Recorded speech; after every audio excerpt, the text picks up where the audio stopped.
Hello and welcome to episode number 6 of In Pursuit of Clarity. I'm titling this one on Nobility and Magnanimity.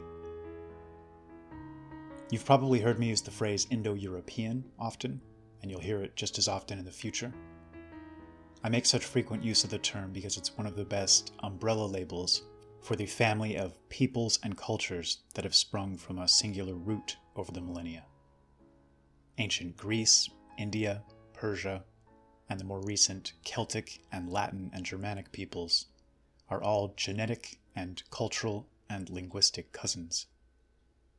Prior to the post-World War II period, in which academia in the US and beyond was essentially hijacked, and the cultural pendulum swung to the polar opposite extreme of the philosophy and ideology of the defeated National Socialists in Germany, this genetic lineage was almost universally referred to as Aryan. The root of this word is Arya, which means noble. And what I've always found fascinating about this title was that it wasn't self-assigned, but rather bestowed on those horseback-mounted invaders that swept into India around 2000 BC by the subjugated natives of the region. So stop to consider this. A conquered people took to referring those who conquered and ruled them with a positive descriptive label. I've always considered this extremely important and telling, and something we need to understand and embrace, a vital piece of our heritage we should be seeking to emulate. These conquering peoples weren't wantonly cruel. They didn't seek to mistreat or act unjustly or greedily, according to all surviving accounts. Rulership was always seen as a responsibility, not a green light to act as malicious slave master, or a means to live in leisure through exploitation. The further back one goes in the historical record, the more profoundly it seems as if malevolence wasn't even a part of our vocabulary. These Arya could certainly be stern or harsh if the situation demanded it, and with themselves most of all. Their prowess on the battlefield was quite literally unrivaled throughout the historical record, displaying almost unbelievable dominance over all they encountered along the way. But justice was a concept they seemed to hold near and dear, and acting unjustly, in the broadest sense of the word, especially for personal gain or any other petty motive, seemed wholly foreign to them. I believe this is the path forward. We need to understand our roots and traditions and embrace this nobility of character, this unique magnanimity and genuineness of mind and spirit, our historical conception of justice in its broadest sense. You'll notice when a man of true ability, wisdom, and intellect communicates with somebody on the other end of the spectrum, you'll often hear an easy confidence, a calm tone, and a sense of fair play in how he seeks to converse. He doesn't seek to strawman their arguments or make some exaggerated caricature of their ideas so that he might knock them down with greater ease or make his opponent look foolish. In fact, you'll often hear him do the opposite, even going to great lengths to help his counterpart by restating the argument they're attempting to make in a more clear and refined and accurate manner. When a man is genuinely seeking truth, as opposed to seeking to win some dialectical contest, he wants all counter-arguments to his own to be as strong as possible, and to be communicated as clearly as possible. He wants his every idea to be tested by fire, to either be destroyed or come out stronger on the other side. Those who operate this way are able to far more quickly burn off their false notions and faulty ideas, and significantly increase their pace in their search for the real and the true. Acting otherwise would be doing yourself a disservice, stunting your growth and the evolution of your ideas and understanding of the world. I believe our ancestors knew this, innately and instinctively. They were guided by healthier ideas and traditions that allowed them to be more robust and efficient human beings. I can't help but feel we're losing much of this, and it's disturbing. When I hear someone use racial slurs, or shouting to everyone that'll listen about how inferior other peoples are and how superior they are, I can't help but cringe a bit. I'd contend that the most objectively superior men in recorded history have never once felt the need to proclaim this fact from the rooftops, or remind everyone else around them just how much they pale in comparison. And in fact, quite the opposite. The greatest thinkers and sages we've produced have tended to be the most modest and self-effacing, the most able to see the best in others and recognize their own faults. Now, there's a big caveat here. This type of mentality has led to some of our greatest failures and blunders as a collective, and can so easily be misused and abused by dishonest actors, causing us to make short-sighted decisions out of kindness and goodwill towards others that have devastating ramifications for ourselves and future generations. So it must always be paired with a sternness and stoicism and a far-sighted judgment. But this is a digression. The point here is that we need to recognize and respect just how impressive this unique trait is.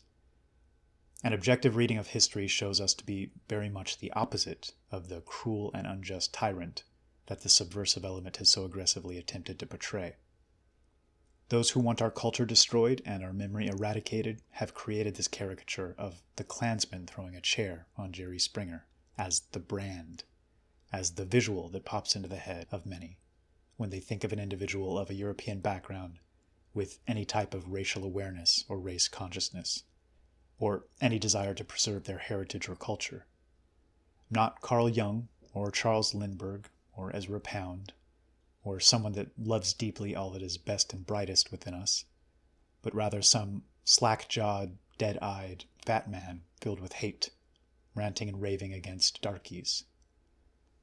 This toxicity of brand is what keeps so many unthinking and deeply indoctrinated Americans and Europeans in line, creating the conditions and framework causing them to adopt and parrot the worldview and talking points of those that seek their destruction. This subversive cultural element has attempted to paint a mental picture in which wealth, sophistication, the intellectuals and serious thinkers are on one side, and angry, emotional, ignorant reactionaries are on the other. And they've done such an incredible job at creating this framework that they've essentially managed to invert our culture, our understanding of ourselves and our history and our values. And all of this within a relatively short period of time. Most people don't care enough about these issues, or even see the need to care enough to dig deeply, to give them concerted thought and consideration. And those who don't do these things are easy prey for this branding mechanism. We all want to wear the best-looking badges, to dress ourselves in attractive clothing, so we're naturally drawn to the most broadly appealing brand, just as we reject the least appealing. To carry the analogy further, it's a sad truth that the average person is usually willing to pay more for something created with inferior materials and workmanship if the brand name is seen as more attractive, because it's the latter we've been taught to value. People generally buy fancy and expensive things to be seen as slightly more fancy and valuable people, not solely because the item itself is of higher quality. This creates a scenario in which one doesn't need to create worthwhile products as much as market them shrewdly and manipulate efficiently. But this topic is far more important than the issue of branding. We need to relearn who we are and re-embrace our traditions, not solely to win the optics war, or more efficiently win hearts and minds, but rather to be true to ourselves and live happier and healthier lives.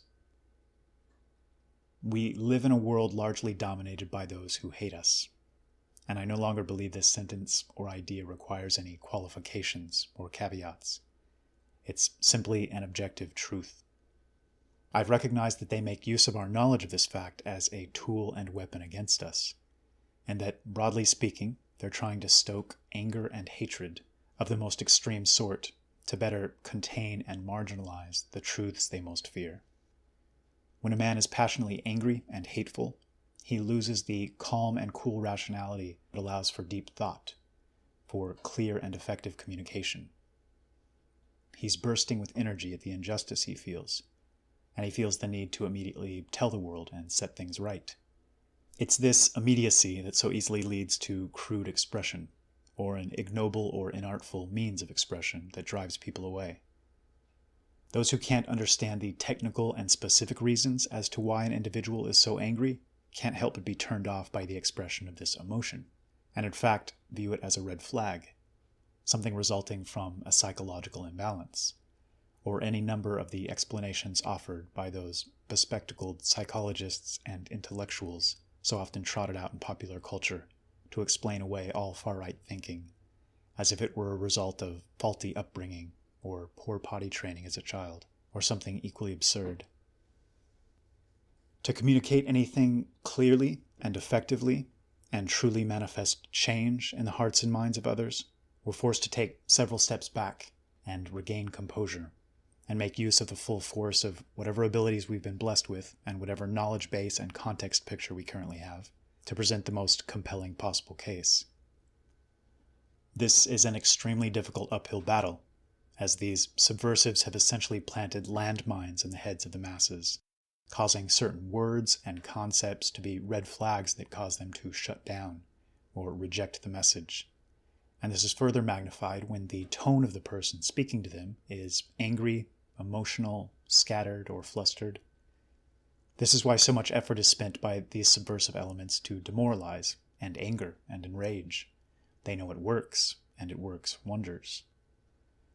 There's a quote from one of Dostoevsky's letters to a relative that struck me and has always stayed with me.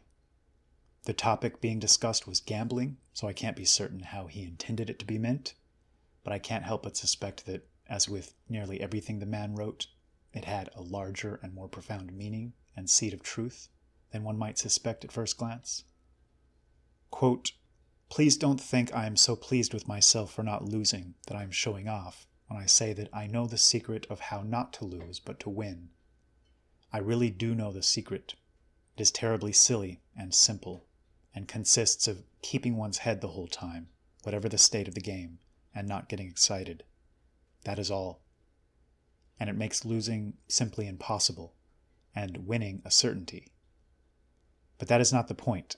The point is whether, having grasped the secret, a man knows how to make use of it, and is fit to do so. A man can be as wise as Solomon and have an iron character, and still be carried away." I think most of you truly know that truth is on our side, and can see clearly just how it's been so buried and obfuscated over the recent decades. So my hope is that we can start communicating accordingly. Calmness and confidence is needed. A dispassionate stepping back, taking a breath, and striving to formulate our ideas and arguments in the most efficient and effective manner possible. Think of this process as the crafting of weapons. You wouldn't want to rush into battle with a brittle and poorly made sword, or arrows that don't fly straight, merely because you'd arrive on the field a bit earlier. You'd instead likely take your time to assure all was in good order before marching off to war. And even when feeling the passionate anger, you'd forcibly hold yourself back, precisely because the battle was so important and so much was at stake. This can be counterintuitive. The impulse is to strike out immediately, against all we know to be false, manipulative, deceptive, and malevolent. But if we truly want to destroy this hydra, we can't be flailing at the many heads with poor equipment, hoping against hope that we strike a killing blow.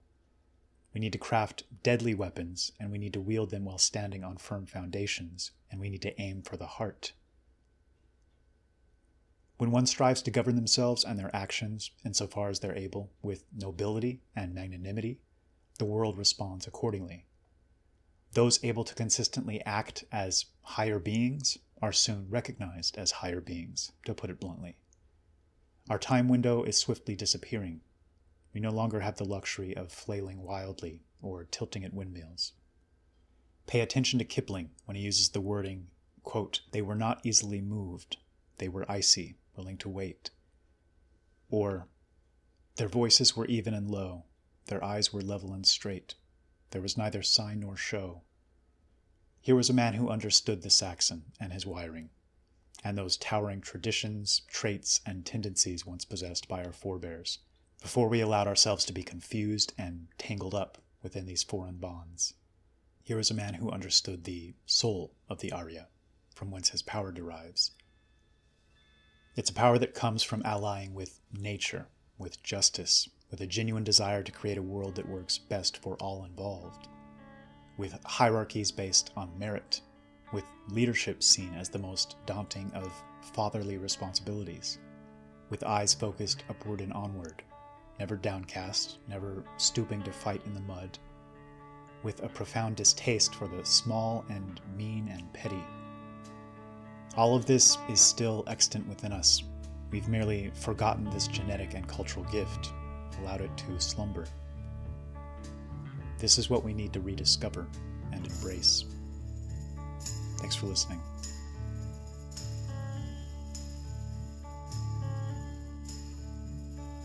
This is the end, beautiful friend. This is the end.